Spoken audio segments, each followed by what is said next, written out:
বিজেপির স্বাস্থ্য ভবন অভিযানের শেষে মুখ্যমন্ত্রী ও পুলিশকে উদ্দেশ্য করে একের পর এক প্রশ্ন তুললেন বিজেপির রাজ্য সভাপতি সুকান্ত মজুমদার।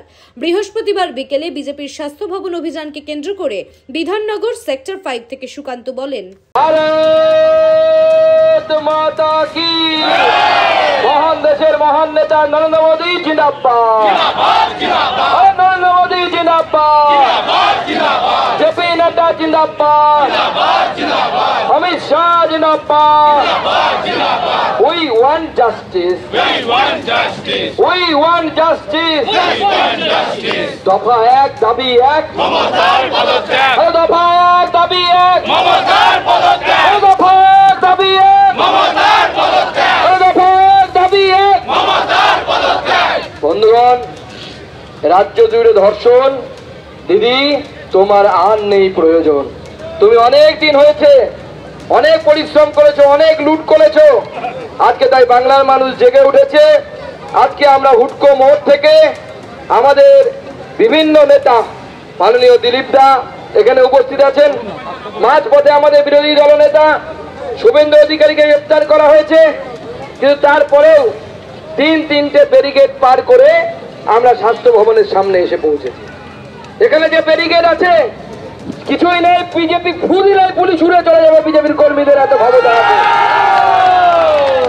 কিন্তু বিজেপি সেটা করে না। বিজেপি গণতান্ত্রিক পদ্ধতিতে বিশ্বাস করে, কিন্তু পুলিশের কেন এত ভয়? কারণ মনে রাখবে, চোরের মহল সবসময় পুলিশ। আমাদের মুখ্যমন্ত্রীর নেতৃত্বে তৃণমূল কংগ্রেস বিধানসভার ভিতরে ঢুকে মুখ্যমন্ত্রী স্বয়ং বিধানসভা ভাঙচুর করেছিলেন। তাই মুখ্যমন্ত্রী সবসময় ভয়ে ভোগেন, বিরোধী হলেই বুঝি ভাঙচুর করবে, আগুন জ্বালাবে।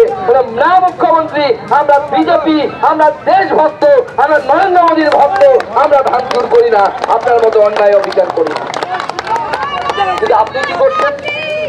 আপনি আমাদের নেতাদেরকে গ্রেপ্তার করছেন কেন? মুখ্যমন্ত্রী, আপনার এই পুলিশ সেদিন কোথায় ছিল?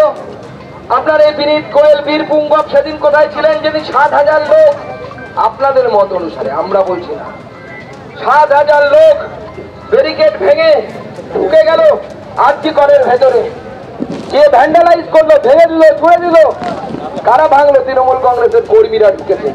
আমাদের কাছে পরিষ্কার খবর আছে। এই যে স্বাস্থ্য ভবন, এই স্বাস্থ্য ভবন দুর্নীতির প্রতীক। এই স্বাস্থ্য ভবন কে চালায়? পশ্চিমবঙ্গের মানুষ হয়তো জানে না। তারা ভাবেন আমাদের মুখ্যমন্ত্রী সাদা শাড়ি পরা, নীল শাড়ি পরা, হাওয়াই চটি পরে একজন মহিলা, তিনি এই স্বাস্থ্য ভবন চালান। তার নিচে আছেন চন্দ্রিমা ভট্টাচার্য, তিনি এমওএস, তিনি চালান। সবাই আপনারা ভুল জানেন, সত্যি কথা কেউ জানেন না।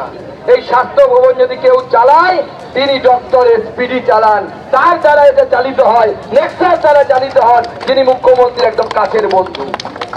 আমরা এর বেশি আর বাইরে বলি না, কারণ তিনিও একজন মহিলা। আমরা কোনো মহিলার সম্মান নিয়ে টানাটানি করতে চাই।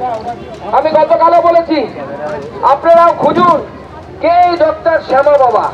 এই শ্যামা বাবার কারবার কোথা থেকে চলে? কেন তার মেয়ের জন্য বিজিতে একমাত্র তার মেয়ের জন্য ক্যাবিনেট মিনিস্টারদের বৈঠক করে, ক্যাবিনেটের বৈঠক করে পোস্ট তৈরি করতে হয়? মুখ্যমন্ত্রীর সাথে তার সম্পর্ক কি? মুখ্যমন্ত্রী তাকে কেন এত তোয়াজ করেন?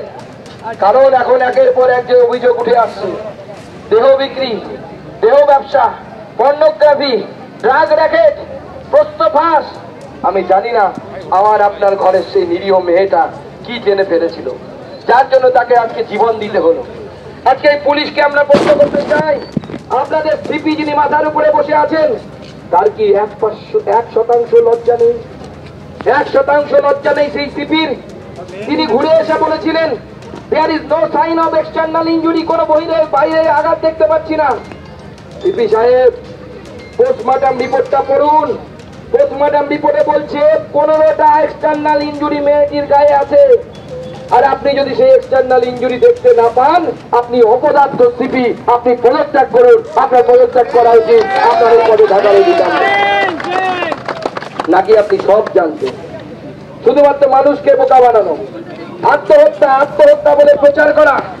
কেন এতক্ষণ দেরি হলো এফআইআর করতে? কেন মেয়েটির দেহ, সেই মহিলা ডাক্তারের দেহ তাড়াতাড়ি পুড়িয়ে দেওয়ার ব্যবস্থা করা হয়েছিল সেখানকার কাউন্সিলর এবং বিধায়ক থেকে? কেন উপমুখ্য সচেতক থেকে দেহ তাড়াতাড়ি ডিকম্পোজ করে দেওয়ার ব্যবস্থা করা হয়েছিল, কেন পুড়িয়ে দেওয়ার ব্যবস্থা হয়েছিল, তার জবাব মুখ্যমন্ত্রী দেবেন না আপনি? আপনার যদি লজ্জা থাকে এই উত্তর দেবেন না, আপনি সামনে আসুন এবং আমরা চাই আপনি সামনে এসে সুপ্রিম কোর্ট যে প্রশ্নগুলো করছে সেই প্রশ্নের জবাব দিন, কারণ এই প্রশ্ন সুপ্রিম কোর্টের প্রশ্ন নয়। বাংলার 10 কোটি মানুষ মুখ্যমন্ত্রীর দিকে আঙুল তুলে এই প্রশ্ন করছে, এই প্রশ্নের জবাব দিন, এই প্রশ্নের উত্তর দিন, না হলে নিজের পথ ছেড়ে চলে যাবে। আজকে আমাদের কর্মীরা স্লোগান দিচ্ছে, পুলিশ তুমি চিন্তা করো, তোমার মেয়েও তোমার মেয়েও তোমার মেয়েও তোমার মেয়েও পুলিশ তুমি চিন্তা করো, পুলিশ তুমি চিন্তা করো। পুলিশ চিন্তা করছে কিনা জানি না আমরা, নিচু তলার পুলিশরা হয়তো করছেন, কিন্তু গোটা বাংলার মানুষ চিন্তা করছে। গোটা মানুষ, গোটা বাংলার মানুষ আঙুল তুলে বলছে, মুখ্যমন্ত্রী তোর কাপড় কোথায়, রাজা তোর কাপড় কোথায়, সেই নীরেন চক্রবর্তীর কবিতার মতো প্রত্যেকটা মানুষ বলছে। আর মুখ্যমন্ত্রী তিনি দাম কষছেন। কোন এক সময় দাম কষেছিলেন, ফুল রেট হলে 50,000, হাফ রেট হলে 25,000 না কত, আপনাদের নিশ্চয়ই মনে আছে, 20,000 এরকম রেট করেছেন। এবার রেট করেছেন নাকি 10 লক্ষ। মাননীয় মুখ্যমন্ত্রী, আমরা চাঁদা তুলে 1 কোটি টাকা দেব, আপনি পদত্যাগ করুন আর আমাদের সেই বোনকে ফিরিয়ে দিন, আমাদের সেই বোনকে ফিরিয়ে দিন। আমাদের কর্মীরা, আমাদের দিলীপদা, আমাদের নেতা স্লোগান দিয়েছে যে লক্ষ্মীর ভান্ডার নিয়ে নিন, 1000 টাকা নিয়ে নিন, বাড়ির মেয়েদের সম্ভ্রম রক্ষা করুন। প্রতিদিন বাংলার আনাচে কানাচে মহিলারা এইভাবে অত্যাচারিত হচ্ছে, এইভাবে লাঞ্ছিত হচ্ছে। আর যতবার এইভাবে লাঞ্ছিত হবে বিজেপি ততবার সামনে থেকে নেতৃত্ব দেবে, লাঠি খাবে, গুলি খাবে, কিন্তু বিজেপি পিছপা হবে না। বিজেপি এই লড়াই জারি রাখবে, বিজেপি এই আন্দোলন জারি রাখবে। আজকে আমাদের কর্মীদের উপরে লাঠিচার্জ হয়েছে, আমাদের বিরোধী দলনেতার উপরে আক্রমণ হয়েছে, আমাকেও গ্রেফতার করা হয়েছিল, কিন্তু আমি কুর্নিশ জানাই আমার কর্মীদের, যারা পুলিশের হাত থেকে আমাকে ছিনিয়ে নিয়ে এখানে নিয়ে এসেছেন, আমার সেই কর্মীদেরকে আমি কুর্নিশ জানাই। কিন্তু আমাদের বিরোধী দলনেতার উপর গ্রেফতারের প্রতিবাদে, আমাদের বিরোধী দলনেতার গ্রেফতারের প্রতিবাদে আর আমাদের যে সমস্ত কর্মীদের উপর অত্যাচার হয়েছে, কারো নাক ফেটেছে, কারো পেটে গুঁতো লেগেছে, কারো মাথা ফেটেছে, আগামীকাল ভারতীয় জনতা পার্টি প্রত্যেকটি থানার সামনে বিক্ষোভ দেখাবে, গোটা রাজ্য জুড়ে বিক্ষোভ দেখাবে, প্রত্যেক জায়গায় বিক্ষোভ দেখাবে।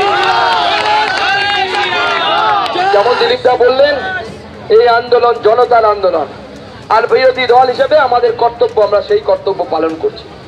আমরা প্রায় 7 কিলো। আপনারা দেখছেন ইউএন লাইভ, বাংলা খবরের শেষ কথা।